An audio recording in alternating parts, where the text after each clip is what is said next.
So let's say that you're thinking about selling your business, and that could be right now, it could be 3 years from now, 6 years from now. At some point, you're going to want to sell. And the joke I love to make is everybody exits, right? I don't care if you die, give it to your kids, retire, pass it on to somebody else. You're going to exit at some point. So in order to exit and get the optimum value for your business, there's a few things you can start doing right now. And the first thing I'm going to tell you is go out and get a professional business valuation. Now, this can come in a lot of different flavors. Some valuations can be really expensive. They can range, I've seen them be as much as $5,000 or $10,000 or more, depending on what you're looking for. Some folks, for example, in the hospitality industries, you might see that you're looking at a 5-figure evaluation of your business because they've got to look at things like RevPAR, ADR, they've really got to break it down. But most businesses, you can probably get a valuation for under a couple $1,000s because they're doing what's called an asset sale valuation. And they're looking to see what is the value if you were to just have somebody pick up all the assets and they look at the goodwill of the company and they look at really what the value of that company would be today. That's what you're trying to determine. But this particular video is not about valuations. What we want to talk about is some of the things that we learned from the valuation process that you can put in effect to help increase your value as you move forward. To understand this, you have to understand how the value of your company is going to be created ultimately. And that's going to be looking at a multiple, and multiples are different per the type of business you have. The average multiple in the industry is about 2.8, which means that if you have net operating income, which means income after all expenses of, let's say, $500,000, then you would expect to get a little under $1.5 million for your business, right? Because you're multiplying about 3 times that $500,000. So once you've determined what the net operating income is and what that multiple is going to be, you want to kind of work backwards and ask yourself, well, how can I increase that multiple? Because sometimes there's a range. And the way that we first look at, or the first things that we look at, is how clean are your books, right? Look at your profit and loss statement or your income statement, right? Look at your balance sheet.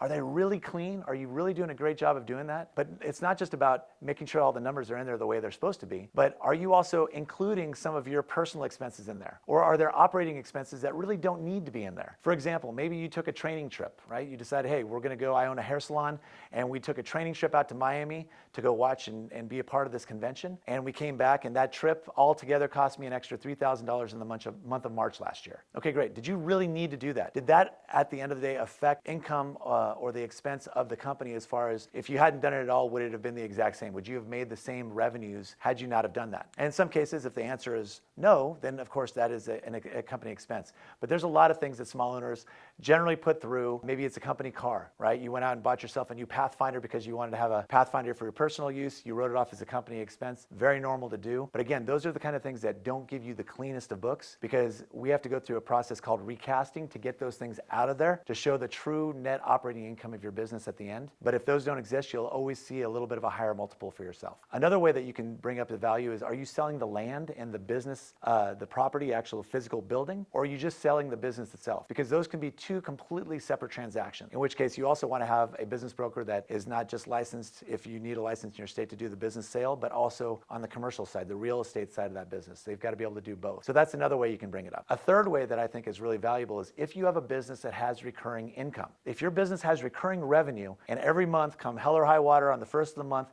you've got several $100,000s that are coming in because you're being charged to somebody's credit card or ACH off their account, that is going to be a higher multiple business. So if you take two similar businesses that might normally have the same multiplier, the one that has a revenue base that's being in that recurring revenue model is going to get you a whole lot more. So let's back up. How do we go ahead then and do these things? What are the things that we can do to bring up the value of our businesses? Well, number one, can you create any kind of recurring revenue model into your business base? That's a huge thing. Number two, a lot of folks that are going to be looking to sell over the next 3 to 5 years are baby boomers, and they have done their business the same way for the last 30 years. And if you really want to find a way to get a boost in your business, you can find a way to integrate technology in, bring in a really good CRM, put technology in that's going to make the next buyer, put them in an easier position to see their numbers grow, and it's going to help you because any buyer is also going to want to see your business on an upward swing. One of the worst things you can do as a current owner of a business is decide you're going to sell, your business has been doing great, and now you take your foot off the accelerator. You just start to slow down, you're not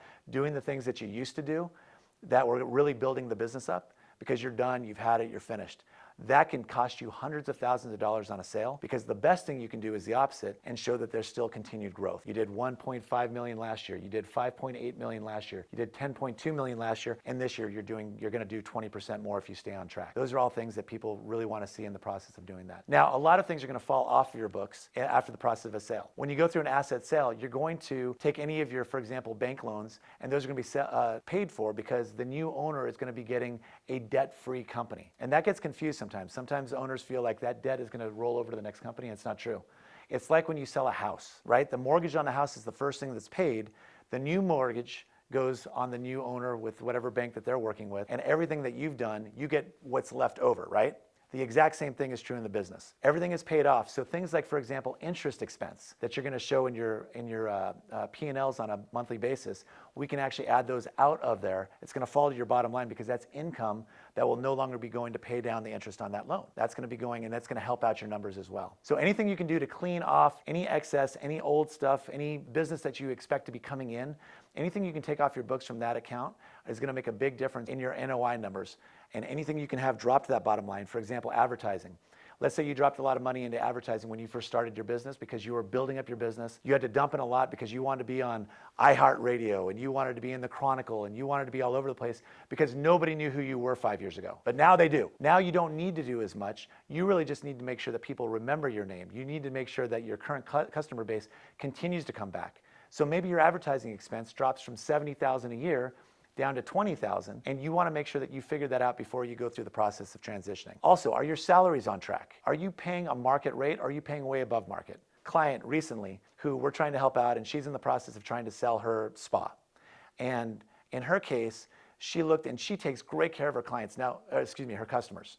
She's trying to sell her spa. In her case, she's paying her employees way above market rate. In one case, that's a great thing. She has very little churn. She's got really happy employees. But at the end of the day, she's taking home very little, and a new owner is not going to be able to come in there and just clean house, right? They're not going to say, hey, I'm going to just replace all these people, because it's going to hurt every other aspect of the business. So you've got to start to figure out if you are keeping up with market rates and if you're paying the proper amounts so that when somebody comes in and buy it, they don't see this huge ratio where you're overpaying in certain areas where they know that those numbers should be much lower.